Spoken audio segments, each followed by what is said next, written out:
On September 10th, 1975, I went to bed like any other night without a care in the world.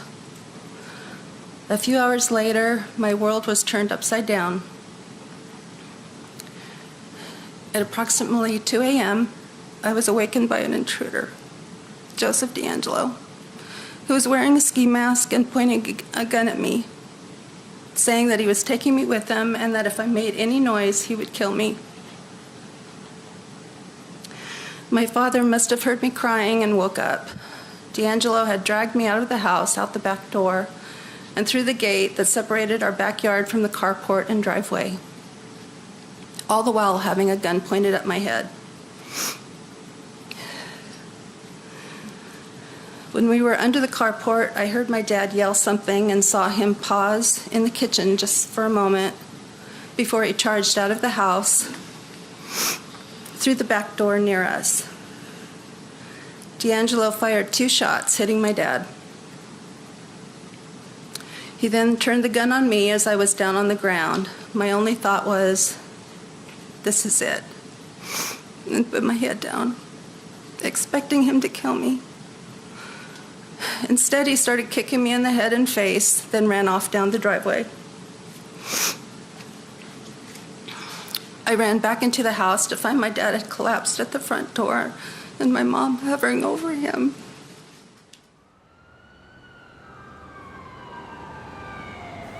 Tolar County, where Visalia is located, was no stranger to crime during the mid-70s.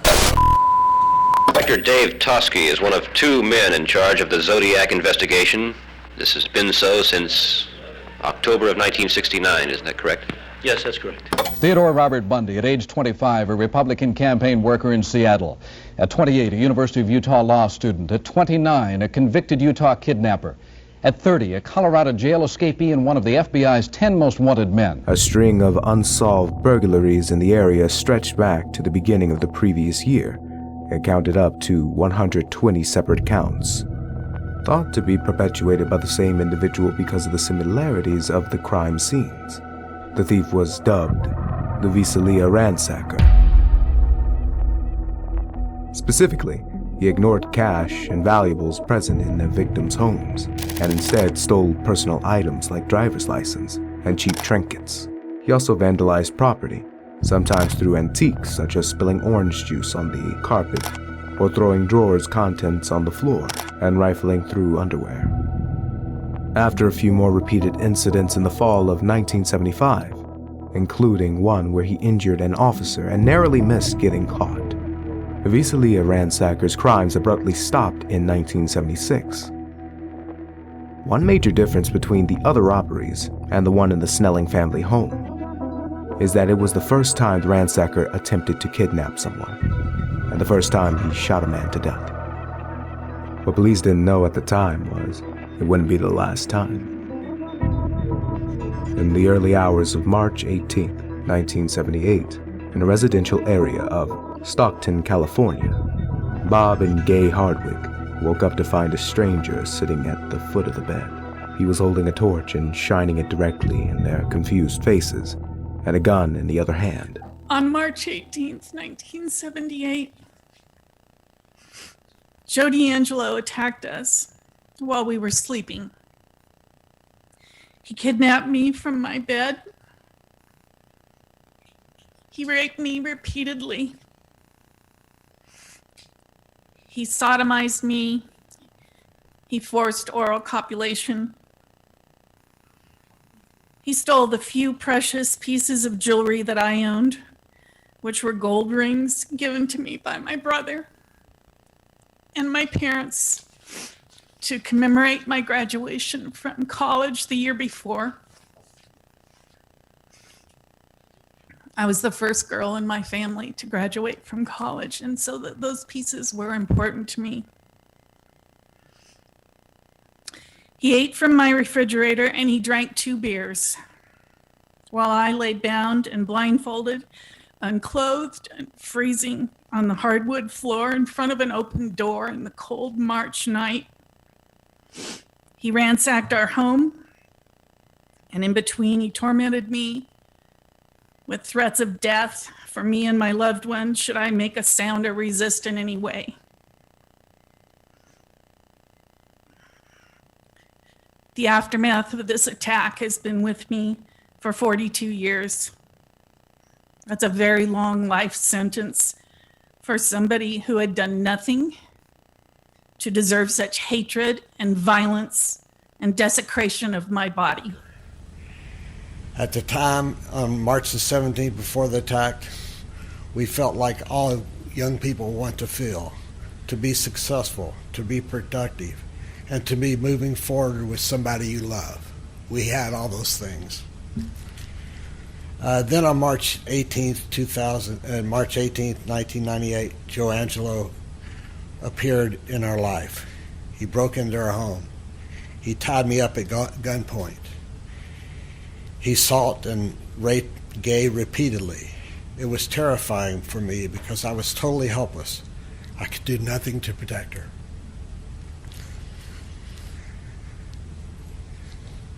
Gay was a victim of a horrible assault. And I was a victim because I would have to live for the rest of my life knowing I was helpless to prevent this attack. The Hardwicks weren't the first to suffer through this nightmare. Beginning in June 1976, and over the course of the next 3 years, over 50 couples were attacked in their homes in a similar fashion by an unknown attacker. The police believed to be a sole individual. The media dubbed him the East Area Rapist.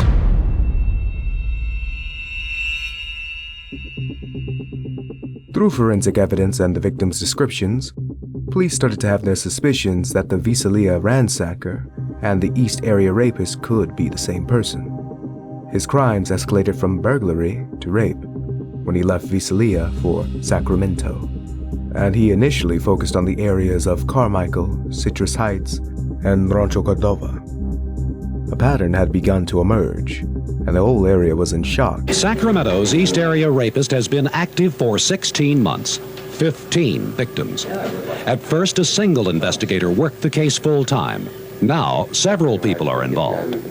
The pressure to catch this man has been mounting, but a multi-rapist often acts on impulse. Many of those involved with the case say the East Area Rapist lives within the area where he operates, that he picks upon blocks of homes within neighborhoods, jumping from one to the other.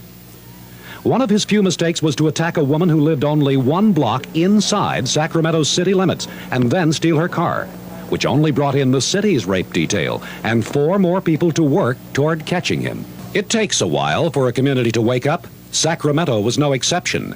By late fall, when the East Area Rapist began claiming 2 and 3 victims a month, citizens began buying everything they could think of to protect themselves. Gun sales are way up, with some of the buyers not that familiar with how to use firearms, and that can be dangerous. Local burglar alarm distributors report a run on alarm systems, with technicians backlogged for days in an effort to keep up with demand. And locksmiths. First there were inquiries, then outright orders to make metropolitan homes safer. But Gay and Bob Hardwick were lucky in comparison, because they were at least allowed to live. On February 2nd, 1978, Bride and Caddy Maggiore were shot while walking their dog in the Rancho Cordova area. On December 30th, 1979, Deborah Manning and Robert Offerman were killed in Golta, near Santa Barbara. Lyman and Charlene Smith were murdered in Ventura in March of the following year. In August 1980, Keith and Patrice Harrington were attacked and killed in their Dana Point home. And in February of 1981, Manulia Witten was bludgeoned to death in Irvine while her husband was away in the hospital. In July 1981, it was Sherry Domingo and Gregory Sanchez's turn, as the couple was killed in Golta. Then the violence stopped. For 5 long years, Southern Californians slept soundly through the night. It seemed the East Area Rapist had gotten too old for crime, or perhaps he was caught on different charges. Or then again, maybe he was dead. No one knew for sure. Then in May 1986, he struck one last time. 18-year-old Janelle Lisa Cruz was attacked in her Orange County home while her family was on vacation in Mexico. After binding, raping, and bludgeoning her in the head, he would disappear again. this time for much longer. Cruz's murder was his last known crime. Between burglaries, rapes, and murders, as well as by talking to survivors, police were able to establish a link by the following traces of similar modus operandi through the crimes. In the days, weeks, and sometimes months leading up to the crimes, victims would report seeing a prowler near their windows and receive unsettling phone calls by numbers they didn't recognize. Hello? Hello?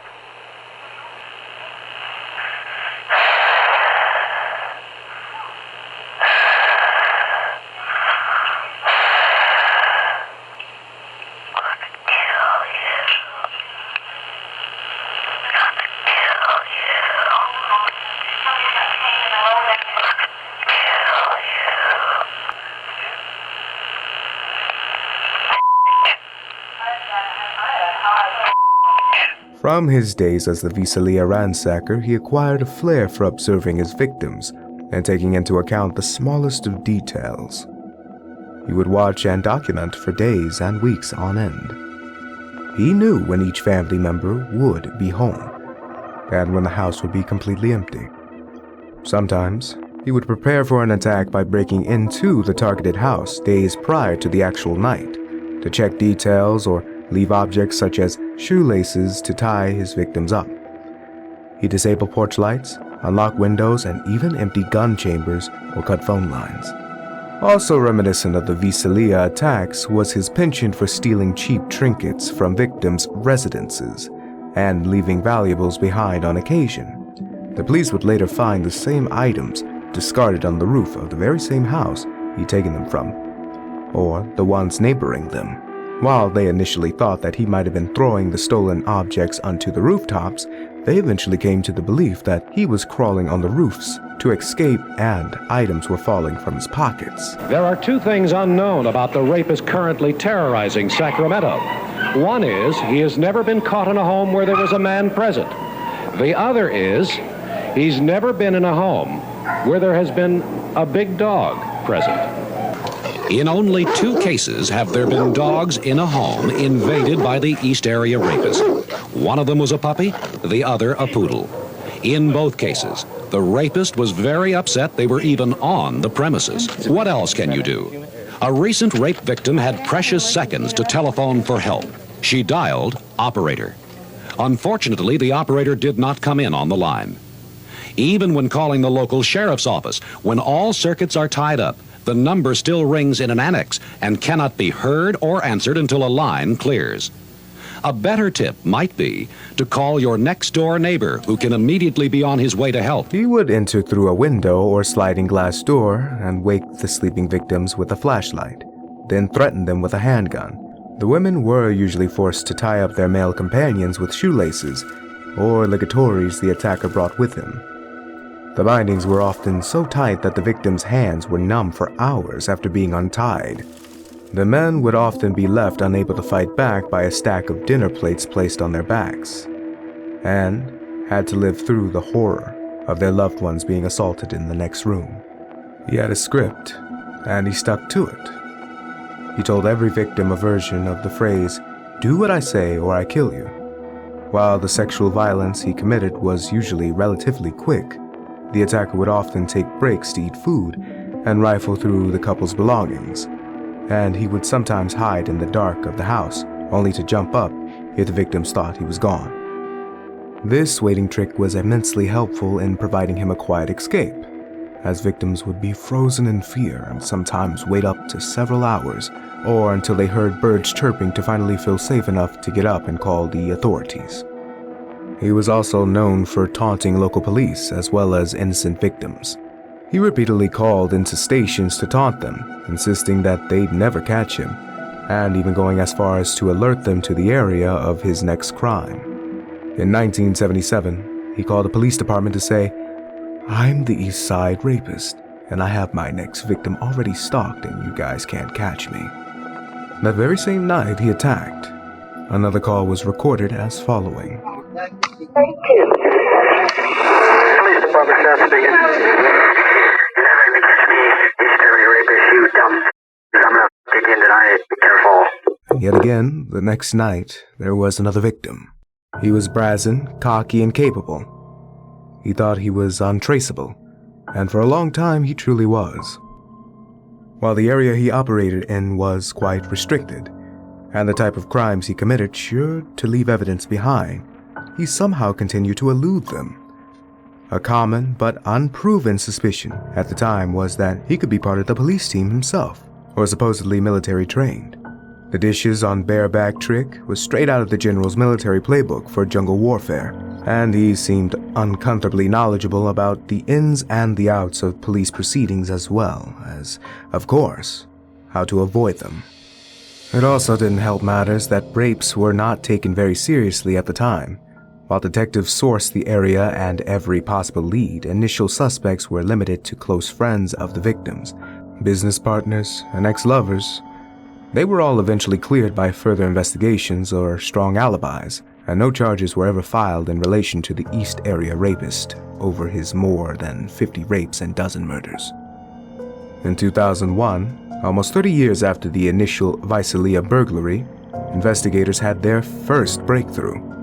DNA testing confirmed that the East Area rapist and the original Night Stalker were the same person, so the acronym ERONs were used to describe the attacker in the almost cold case they were still trying to crack. In 2016, FBI and California officials teamed up to create a joint task force with the goal of solving the mystery once and for all. They put together district attorney's office, federal agents, and law enforcement agencies in 10 counties. The FBI offered a $50,000 reward for information leading to the arrests and convictions of the killer. And 2 years later, they caught their luckiest break yet. Though many departments who investigated the Golden State Killer had destroyed evidence after the statute of limitations for rape, which was just 3 years in the 1970s. Paul Holes, together with the FBI lawyer Steve Kramer, used the samples from one of the surviving rape kits in a Ventura County case to develop a Y chromosome profile. But a killer's DNA is only as good as the database it could be matched with, and in this case nothing came up. CODIS had no match. Holes and Kramer decided to change course and started trying to upload the file to Personal Genomics website GED Match. A team of 5 investigators working with the genealogist, Barbara Ray Ventor, were able to trace a genealogical tree through the DNA submission of other, often distant family members, who had paid to use the website. They also used the rape kit DNA to set up a fake account on Family Tree DNA, which created a profile and searched for matching results. They identified over 20 profiles with the same great-great-great-grandparents as the Golden State Killer, but that process failed to produce anything but distant leads.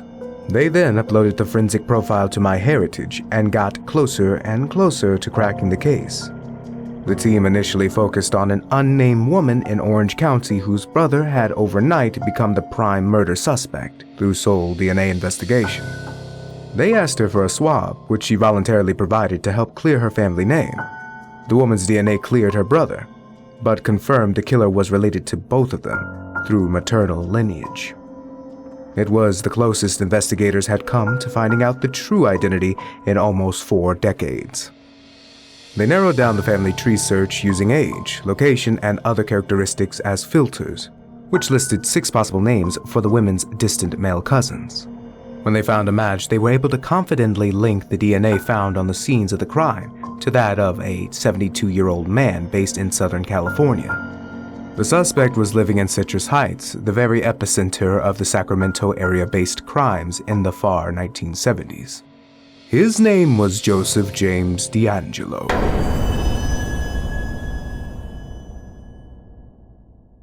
After 10 long years of surveillance at D'Angelo's residence, during which police enlisted the help of a garbage truck driver to get hold of tissues from the suspect's trash can and collected samples from the door handle of his car, they sent the material to the lab for absolute confirmation of their suspicions. Both were a match for DNA left on crime scenes visited by the Golden State Killer over the years. They finally had their man. Born in Bath, New York, D'Angelo graduated from Folsom High School in 1964 before enlisting in the U.S. Navy to fight in Vietnam. While in the Navy, he was awarded a National Defense Service Medal, a Bronze Star Vietnam Service Medal, and a Vietnam Campaign Medal. Upon his return, he attended Syria College for his associate's degree in police science, and Sacramento State for a bachelor's degree in criminal justice with a focus on criminal law. Before he became a serial killer, he wanted to help put them behind bars. And for a while, that's exactly what he did.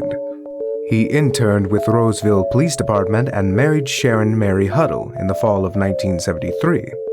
From 1973 to 1976, he worked as a police officer in Exeter. The department fired him in 1979 following a very curious incident after he was caught shoplifting a hammer and a can of dog repellent from a local pay and save. He was summoned at an administrative hearing to answer the city's questions. D'Angelo refused to comply and chose to lose his job rather than appear in court over an almost innocent shoplifting. Up until his arrest at age 72, D'Angelo lived the rest of his life in a crime-free state of bliss. He was a family man and a retired supermarket distribution warehouse worker. After his divorce with Sharon Marie, he lived with one of his 3 daughters and his granddaughter. He was described by colleagues as a regular Joe who never smiled, and by neighbors as someone with a very short temper. We immediately started calling him Freak because we didn't know what his name was, and he would always be on the driveway kind of freaking out. He would go on those rampages with screaming at himself, and it was kind of uncomfortable to be around that. After his arrest, he told investigators that he was forced to commit horrific crimes by an evil alter ego.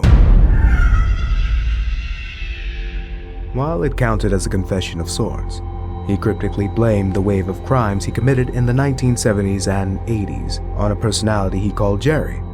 I did all that. I didn't even have the strength to push him out. He made me. He went with me. He's a part of me.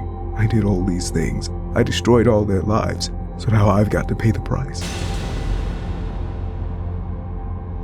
While the price for all that he's done could have easily been the death penalty, a plea bargain quickly spared him from execution. He pleaded guilty to 13 counts of first-degree murder, as well as 13 counts of kidnapping, while he also admitted to 61 other crimes between rapes and burglaries. The expired California statute of limitations meant he could not be charged with them. During the trial, D'Angelo sat silently and stared straight in front of him, almost in a state of trance, as victims recounted the horrifying crimes they'd suffered at his hands decades prior. I always remember that horrible night of what that monster had done to Gary and myself. I am the mother of Debbie Strauss-Papato. She was the 26th victim of this monster.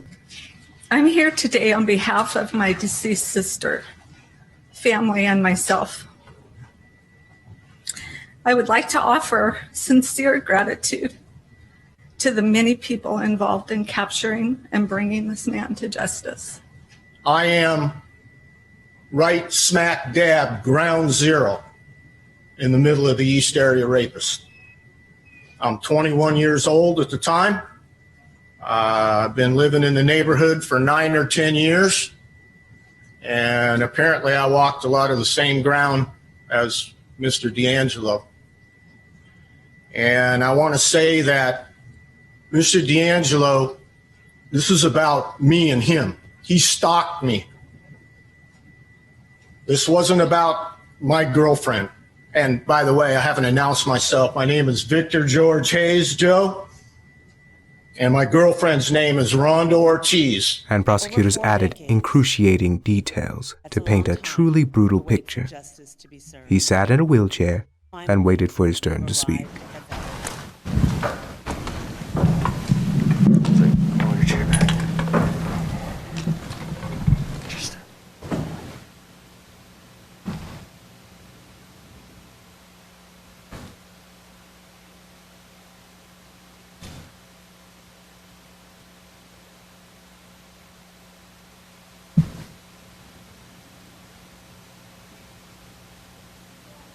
I've listened to all your statements, each one of them.